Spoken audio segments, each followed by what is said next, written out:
என் பேர் பி வெங்கடேசன். பெரம்பூர் தொகுதியில் சுயேட்சை வேட்பாளராக இங்கே நிற்கிறேன். இன்றைக்கி என்னோடய மனுவை பெரம்பூர் தொகுதியில் நாமினேஷன் பண்ணியிருக்கேன், அம்பேத்கர் காலேஜில். இங்கே பாருங்கள், இப்போ இந்த எலெக்ஷன்ஸில் 2 பேருக்கு தான் போட்டி, சரிங்களா?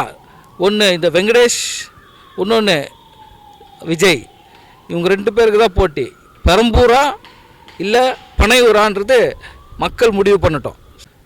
மக்கள் கோரிக்கை பார்த்திங்கன்னா, நீண்ட நாளாக இந்த பெரம்பூர் தொகுதியில் இந்த குப்பமேடு மிகப்பெரிய ஒரு பிரச்சனையும் பெரிய ஒரு நமக்கு ப்ராப்ளமாகவும் இருக்குது. இதனால் நமக்கு கொசு தொல்லை ரொம்ப அதிகமாக இருக்குது. இதனால் பல நோய்கள் மக்கள் பாதிக்கப்படுறாங்க.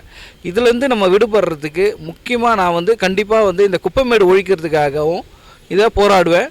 மக்கள் நலனுக்காக என்னென்ன செய்யணுமோ நன்மைகள், அவங்களோட குறை நிறைகளை கேட்டு நானாக உங்களுக்கு சொல்கிறத விட நானாக போய் இந்த பிரதிநிதியாக இந்த இடத்துல நான் தேர்ந்தெடுக்கப்பட்டேன்னா நானாக மக்கள் இடத்துல நேரடியாக சென்று அவங்களோட குறை நிறைகளை கேட்டு உடனே நிறைவேற்றி பண்ணி விடுவேன், சரிங்களா? இதுதான் என்னோடய பெரம்பூர் தொகுதியில் மக்களுக்கு மிகவும் மகிழ்ச்சியாகவும் நல்லபடியாக இருக்கும்ன்றதுக்காக நல்லா செய்வேன்.